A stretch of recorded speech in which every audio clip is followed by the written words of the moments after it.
భారతదేశాన్ని ఒక ముస్లిం దేశంగా మార్చడమే ముఘల్ రాజైన ఔరంగజేబ్ కల. ఇందుకోసం ఎంతో మంది హిందూ రాజులను ఓడించి వారి రాజ్యాల్లో ఉన్న హిందూ దేవాలయాన్ని కూల్చేశాడు. ప్రజలను కూడా ఇస్లాం మతంలోకి మార్చేశాడు. కానీ దక్షిణ ప్రాంతంలో మాత్రం తన జెండాను కూడా పాతేందుకు ఔరంగజేబ్ భయపడ్డాడు. ఎందుకంటే ఆ ప్రాంతాన్ని పాలిస్తుంది ఛత్రపతి శివాజీ మహారాజ్. శివాజీ మహారాజ్ పేరు వింటేనే బీజాపూర్ మరియు గోల్కొండ సుల్తాన్లకు చెమటలు పట్టేవి. ఇలా ప్రజలకు అండగా పాలిస్తున్న శివాజీ మహారాజ్ 1680లో మరణించారు. దీంతో అప్పటి వరకు భయపడిన ఔరంగజేబ్ గుండెల్లో భయం పోయింది. తన కలను నెరవేర్చుకునేందుకు మంచి అవకాశం తనకు దక్కిందని సంతోషపడ్డాడు. కానీ శివాజీ మరణం తర్వాత కూడా ఔరంగజేబ్ మాత్రం తన అడుగు ముందుకు వేయలేకపోయాడు. ఎందుకంటే శివాజీ మహారాజ్ కొడుకు రంగంలోకి దిగాడు. శివాజీ మహారాజ్ పెద్ద కొడుకు అయిన శంభాజీ తండ్రికి తగ్గ గొప్ప రాజు.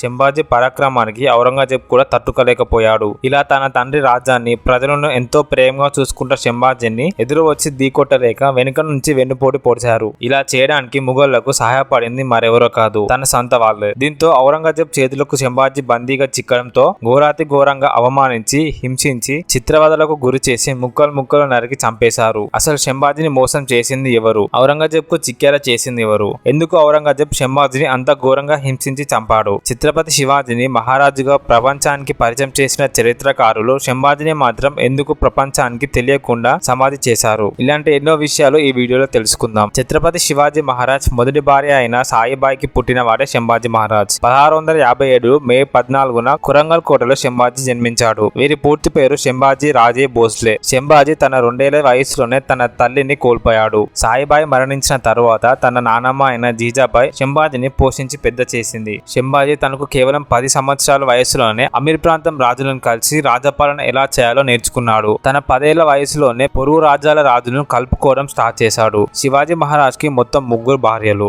శంభాజీ తల్లి సాయిబాయి తన చిన్నప్పుడు చనిపోవడంతో ఆ తర్వాత శివాజీ మహారాజ్ సూర్యాబాయిని పెళ్లి చేసుకున్నారు. వీరికి ఒక కొడుకు పుట్టాడు. అతని పేరు రాజారాం. శంభాజీ పెరిగి పెద్దవాడవుతున్న సమయంలో శివాజీ 2వ భార్య అయిన సూర్యాబాయి శంభాజీని ఎంతగానో ద్వేషించేది. ఈ క్రమంగా తనకు అవకాశం వచ్చినప్పుడల్లా శంభాజీకి గొడవలు పెట్టేది. ఇక శంభాజీకి 20 ఏళ్ల వయసు ఉన్నప్పుడు అనగా 1680లో తన తండ్రి ఛత్రపతి శివాజీ మరణించాడు. శివాజీ మరణించిన తర్వాత ఆ రాజ్యానికి అధికారం తన కొడుకే రావాలి అని శివాజీ 2వ భార్య ఎంతగానో ప్రయత్నించింది. ప్రజల ఇష్టానుసారంగా శంభాజీని రాజయ్యాడు. ఇక్కడ శివాజీ మరణించాక శంభాజీ రాజ్యాన్ని స్వీకరించడాన్ని విషయం తెలుసుకున్న ఔరంగజేబ్ ఏమాత్రం ఆలస్యం చేయకుండా శంభాజీ రాజ్యం మీదకు యుద్ధానికి దిగాడు. కానీ 5 నెలలు ప్రయత్నం చేసినా గానీ శంభాజీ చేతిలో ఓడిపోయాడు. ఇక ఔరంగజేబ్ చేసేది ఏం లేక మరాఠా రాజ్యం మీద ఆశలు వదులుకున్నాడు. శంభాజీ తన రాజ్యాన్ని పరిపాలించడం ప్రారంభమై కేవలం 9 సంవత్సరాలు గడిచాక ఈలోపే శంభాజీ అంటే గిట్టని వారు ఔరంగజేబ్ కి సహాయం చేశారు. శత్రువుల చేతికి శంభాజీ ఒంటరిగా పట్టుపడ్డాడు. ఇస్లాం మతంలోకి మారితే శంభాజీని వదిలేస్తామని ఔరంగజేబ్ చెప్పాడు. శంభాజీని పట్టుకున్నారని మొఘలులు పండుగ జరుపుకున్నారు. శంభాజీని కట్టేసి అతని మీద రాళ్లతో ప్రజలతో కొట్టించారు. చివరుగా ఔరంగజేబ్ 3 షరతులను అంగీకరిస్తే శంభాజీని వదిలేస్తానని చెప్పాడు. ఆ 3 షరతులు ఏంటి అంటే శంభాజీ ఔరంగజేబే గొప్ప రాజుగా ఒప్పుకోవాలని, శంభాజీ తన రాజ్యంలో ఉన్న సంపద అన్నిటిని మొఘలుల రాజులకు ఇవ్వాలి, 3వది